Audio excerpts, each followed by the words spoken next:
Hello everyone. In our last video we have discussed about the discovery of cathode rays और आज हम लोग पढ़ेंगे नेचर ऑफ कैथोड रेज और you can से the properties of cathode raise.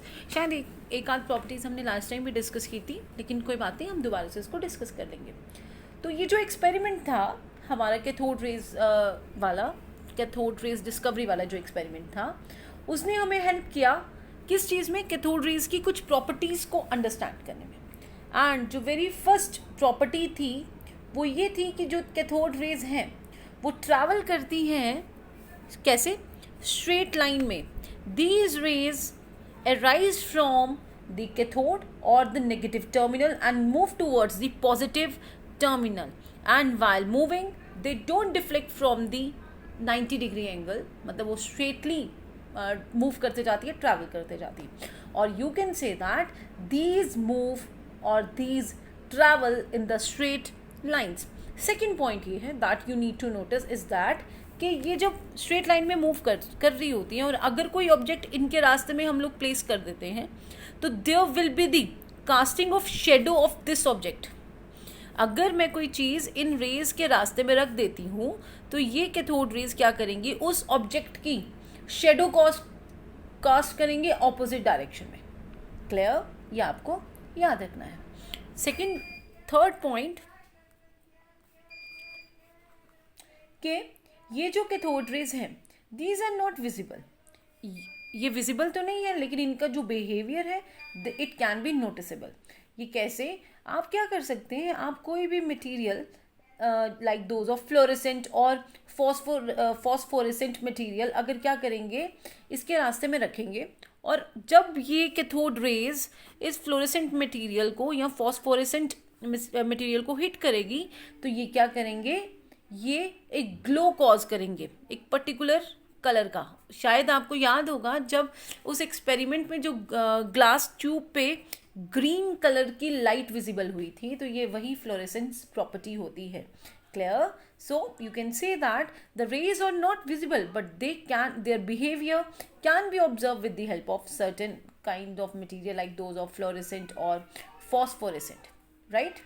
ये आप याद रखेंगे। थर्ड नेक्स्ट पॉइंट और फोर्थ पॉइंट, ये जो कैथोड रेज हैं they produce mechanical effects. Right? For example अगर हम कोई क्या करते हैं कैथोड रेज के रास्ते में, if these rays are travelling from here to there, अगर इनके रास्ते में हम क्या करते हैं, एक व्हील प्लेस कर देते हैं, एक व्हील यहाँ पे रखते हैं, तो ये कैथोड रेज हेल्प करेंगी उस व्हील को मूव करने में। कैसे? बेसिकली ये उस व्हील के जो पैडल को रोटेट करने के लिए इनके अंदर क्षमता होती है, it can rotate the paddles of the wheel and this is the mechanical effect of your cathode raise. Now the next property is effect of electric field. क्या होता है बेसिकली, जब इलेक्ट्रिक फील्ड की प्रेजेंस में ये जो cathode raise होंगी ये क्या करेंगी, ये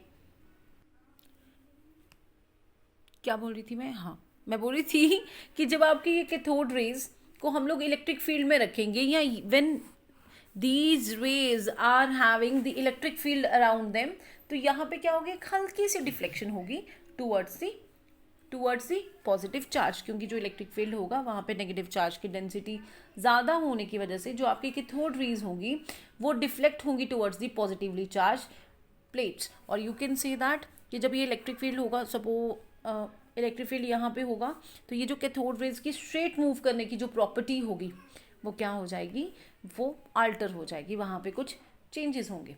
now what happen when these are placed in the magnetic field, जब हम इन कैथोड रेज को मैग्नेटिक फील्ड में क्या करेंगे, प्लेस करेंगे, तो अगेन इनकी डिफ्लेक्शन होगी and this time the deflection is in the direction corresponding to the presence of negative charge, right? And this is called as the effect of magnetic field on cathode rays. Next point, ये जो आपके cathode rays हैं अगर हम allow करें कि ये hit करे किसी एक ऑब्जेक्ट, सपोज ये यहाँ से यहाँ जा रहा है, किसी एक ऑब्जेक्ट पे ये कैथोड रेज पड़ रही हैं, तो ये क्या करेंगी, इस ऑब्जेक्ट को हीट अप कर देगी and this effect is called as heating effect of cathode rays. Next, ये जो कैथोड रेज होती हैं they produce X rays. Basically when these cathode rays strike hard metals like those of tungsten, copper, etc., they produce they can produce X-rays. Clear?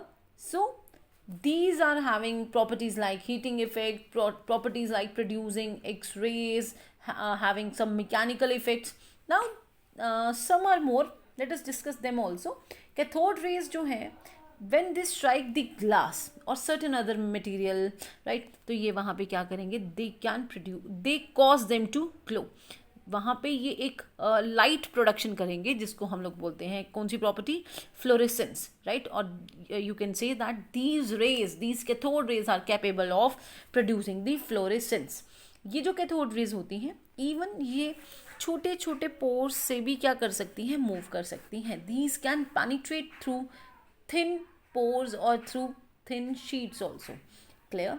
ये जो cathode rays होती हैं, ये effect करती है फोटोग्राफिक प्लेट्स में भी, राइट. ये their presence can be detected through photographic plates. And the very important point which I am going to discuss now is ratio. ये जो कैथोड रेज, जो कैथोड रेज की एक सबसे इंपॉर्टेंट प्रॉपर्टी ये है कि ये जो कैथोड रेज होती हैं, जिन इलेक्ट्रोड से ये निकल रही हैं, इनका नेचर उस नेचर पे बिल्कुल भी डिपेंड नहीं करता है. मतलब कैथोड रेज का जो नेचर होता है, nature of, it is very very important, please note it. Okay, the nature of cathode raise is independent, is independent of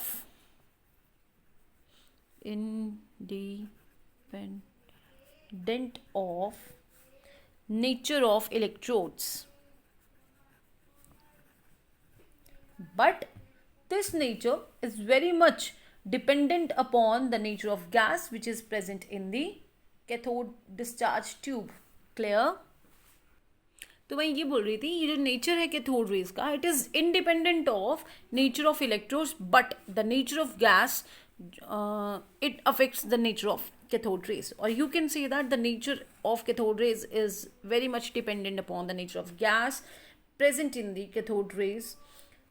And the one more very important point is that ये जो ratio है किसकी, charge to the mass, the ratio of charge is to mass.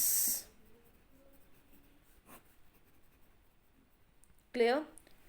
Is same, is constant for all the cathode rays irrespective of the gas used in the tube.